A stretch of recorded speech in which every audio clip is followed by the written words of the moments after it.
ये कहानी बाप के लिए आपका नजरिया बदल दे। दुनिया के हर घर में छोटे छोटे कारणों की वजह से ही क्यों ना हो, बाप बेटों में मनमुटाव या कभी कभी ऊंची आवाजों में झगड़े होते ही है। यह कहानी भी बाप बेटों के ऐसे ही रिश्तों पर आधारित है। आकाश अपने पिता के हमेशा टोकते रहने वाले स्वभाव की वजह से उनसे काफी परेशान था। रूम का पंखा चालू करके कहाँ गए थे? सुबह हो गई फिर भी लाइट क्यों चालू रखा है? जब देख नहीं रहे होते हो तो टीवी क्यों चालू करके रखते हो? बाइक ठीक से पार्क क्यों नहीं करते? कभी तो अपने जूते पॉलिश कर लिया करो। सुबह जल्दी उठा करो। कितने आलसी हो गए हो, कभी जॉगिंग नहीं करते। दिन भर में न जाने आकाश को क्या क्या पापा से सुनना पड़ता था।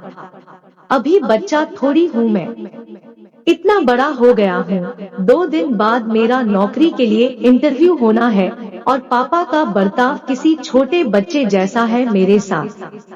एक बार मुझे नौकरी लगने दो, छोड़कर चला जाऊंगा पापा को, शहर में ही रहूंगा, फिर पता चलेगा उन्हें। अभी कमाता नहीं हूँ ना, इसलिए फालतू की चीजें सुनाते रहते हैं। पापा से नाराज आकाश के दिमाग में कुछ ऐसे विचार चल रहे थे। 2 दिन भी बीत गए और आज वही दिन था जिसका आकाश को बेसब्री से इंतजार था। आज उसके इंटरव्यू का दिन था। सुबह सुबह जल्दी उठकर भगवान का आशीर्वाद लेकर आकाश उस जगह पहुंच गया जहां पर इंटरव्यू होना था। जिस बिल्डिंग में इंटरव्यू था उसके गेट पर कोई भी गेटकीपर नहीं था। आकाश ने देखा कि गेट एक साइड से टूटा हुआ है, लेकिन कुछ स्क्रू फिट करने से वह सही हो सकता है। आकाश ने रुककर स्क्रूज को टाइट कर दिया और गेट को सही करने के बाद वह बिल्डिंग में घुस गया। बिल्डिंग में दूसरे फ्लोर पर एक ऑफिस था जहां पर इंटरव्यू के लिए व्यवस्था की गई थी। जैसे ही आकाश उस फ्लोर पर पहुंचा तो उसने देखा कि ऑफिस के बाहर लोगों ने इधर-उधर जूते और चप्पल निकाल रखे थे, जबकि वहां पर जूते चप्पल रखने के लिए स्टैंड रखा हुआ था। यह देखकर आकाश को अचानक अपने पापा की याद आ गई, जो उसे भी अक्सर अपने जूते चप्पल रखने को लेकर हमेशा टोकते रहते थे। आकाश से रहा नहीं गया और उसने बेमन से ही लेकिन उन सभी जूते और चप्पलों को स्टैंड पर अच्छे से रख दिया। अंदर प्रवेश करने से पहले आकाश की नजर ऑफिस के बाहर जल रही कई सारी लाइटों पर गई जिनकी बिल्कुल जरूरत नहीं थी। सूरज की रोशनी इतनी थी कि लाइट्स बंद रहे तो भी कुछ फर्क नहीं पड़ने वाला था। उसने बाहर जल रही सारी लाइटों को बंद किया, फिर ऑफिस के अंदर प्रवेश कर गया। आकाश ने देखा कि ऑफिस में 20 से 25 कुर्सियां रखी है, लेकिन आगे की 10 कुर्सियां को छोड़कर बाकी की कुर्सियां खाली है और उन कुर्सियों के ऊपर लगे 2 पंखे बेवजह ही चालू है। उसने फिर अपनी आदत के अनुसार दोनों पंखे बंद किए और बाकी फालतू पड़ी कुर्सियों को एक के अंदर एक रखकर साइड पर रख दिया और वहीं पर बैठकर अपना नंबर आने का इंतजार करने लगा।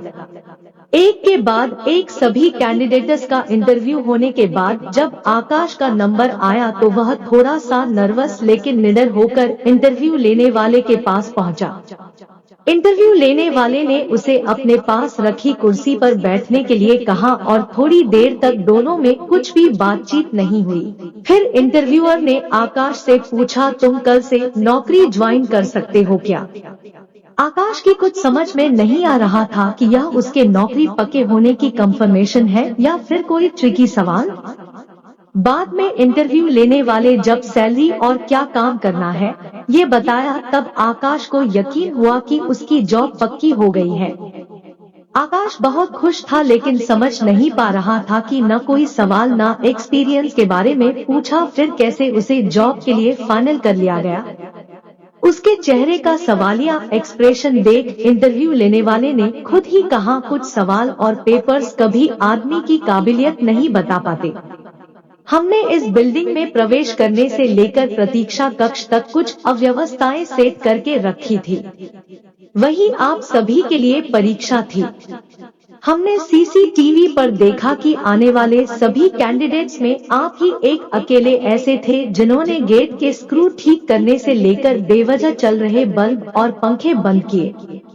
ऐसा कर आपने अपना चीजों को यूटिलाइज करना और बचत तथा रिजेक्शन कम करने जैसे गुण दिखाए।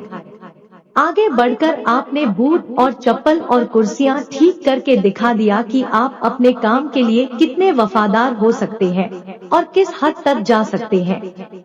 बस हमें इतने गुण काफी थे आपको नौकरी पर रखने के लिए।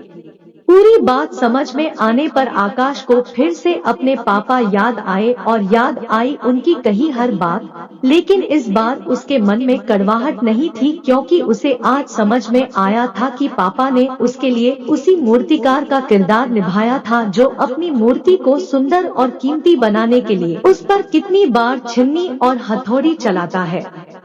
आकाश जो नौकरी मिलते ही अपने बाप से दूर भागने की सोच रहा था, वो नौकरी का कंफर्मेशन लेटर और साथ में मिली 1 महीने की एडवांस सैलरी को घर पहुंचते ही अपने बाप के कदमों में रख देता है। उनसे माफी मांगते हुए कहता है कि पापा मुझे माफ कर दीजिए, मैं आपको समझ नहीं पाया।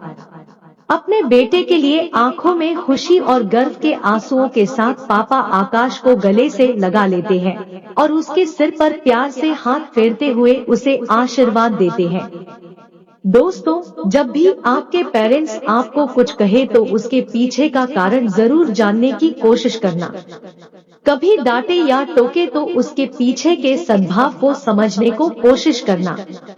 एक बार आप अपने लिए गलत सोच सकते हैं मगर आपके पेरेंट्स नहीं। तो दोस्तों, इतनी सी थी ये कहानी। अगर आपको वीडियो अच्छी लगी है तो हमारे चैनल को सब्सक्राइब करें तथा घंटी जरूर दबाएं। धन्यवाद।